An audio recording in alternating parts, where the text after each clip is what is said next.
Hotovely, bitte schön.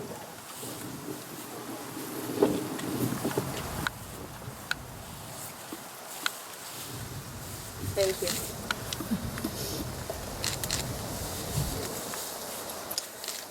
Your Excellency, Mr. Spaenle, the Minister of Education of Bavaria, dear Ambassador Hadas, and dear Consul General, Mr. Shacham, distinguished guests, ladies and gentlemen, I'm honored and humbled to represent the State of Israel at this important event. I want to begin by thanking the government of Bavaria and the government of the Federal Republic of Germany for supporting this initiative. Special thanks are due to you, Mr. Spaenle, for your personal dedication to this goal. I also want to thank to Mr. Werner Karg, Deputy Head of the Bavarian Center for Civil Education, who has played a vital role in establishing this memorial and in deepening the ties between Bavaria and Israel.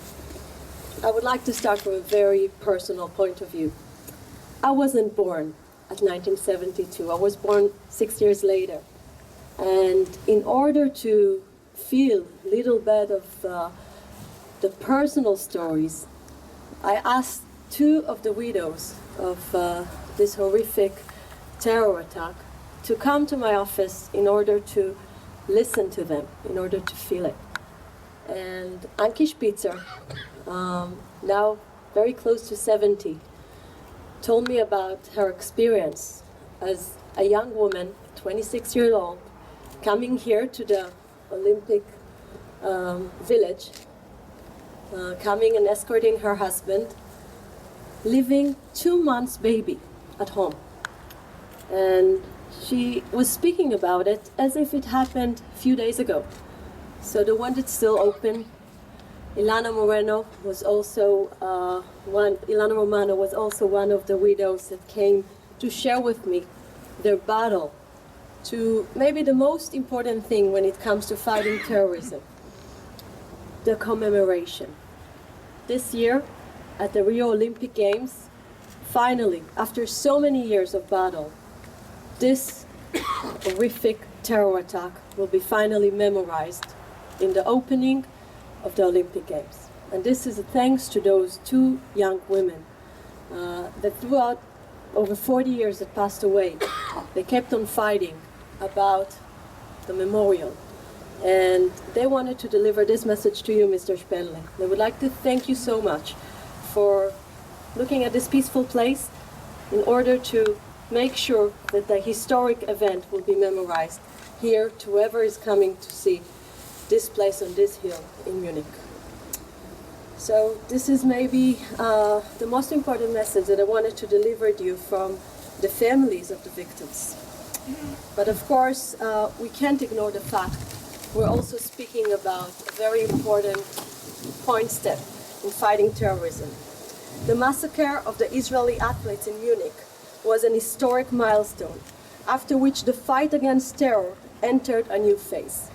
This attack was carried out in the World's Showcase, at the first Olympic Games to be broadcast globally. This act of Palestinian terror, in which 11 Israeli athletes and 1 German police officer murdered, left in its wake brave families, young widows, and 14 orphans. It was also a formative event in our understanding of global terror, with which we continue to contend today. The common thread in clear through such attacks as 9/11 in New York and the attack on Charlie Hebdo in Paris. Terror is not a local problem. This is not an Israeli problem. The fight against it must be waged with wide open eyes, guided by an unapologetic definition of evil, and zero tolerance for the deliberate targeting of innocents. Above all, terror must be fought on the understanding that it is not the product of frustration or surrounding conditions, but it's rooted rather in ideology. I would like to quote Dr. Yagil Henkin. Dr. Yagil Henkin, his brother was murdered by Palestinian terrorists just a month ago, along with his wife, while driving with their 4 children. eulogized his brother by saying that we mustn't turn terror into a faceless force of nature. Don't fight terror, fight those who employ it. There is no such thing as terror of stones or lone attackers or so-called resistance. Terror is a means to carry out evil intent. Anyone who employs it is an enemy and must be fought. We must wage an all-out battle against ISIS, against Al-Qaeda, against Hamas and against Hezbollah, and against all the infrastructures that support hatred and call for the murder of innocents. After the Munich massacre, the State of Israel waged a campaign against the terrorists who carried out the shocking crime. Today it is clear that such action served to prevent future acts of terror. Only an unrelenting struggle, mindful of the need to constantly bring the laws of war into accordance with the challenges posed by terror, will enable the free world to defeat the radical forces which threaten our freedom and our right to life. We must realize the nature of the threat, understanding its complete disregard of our conception of human rights and its dedication to our destruction. And we, the countries of the democratic world, must join hands resolutely in defeating it. In doing so, we must make sure that the lessons of such acts of terror be taught and learned. And we must remember and commemorate those victims of terror who are no longer with us.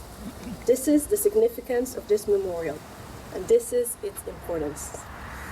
In closing, I would like to note the names of the murdered athletes and their ages at the time of the massacre. Please listen to those young people that couldn't accomplish their lives because of this horrible attack. David Berger was 28, Zeev Friedman was also 28, Joseph Gutfreund, who was 40, Eliezer Halfin, who was 24, Yosef Romano, who was 32, Amitzur Shapira, who was 40, Kehat Shor was 53, Mark Slavin was just 18, Andrei Spitzer was 27, Yaakov Springer was 51 years old, and Moshe Weinberger was 33. May their memory be blessed.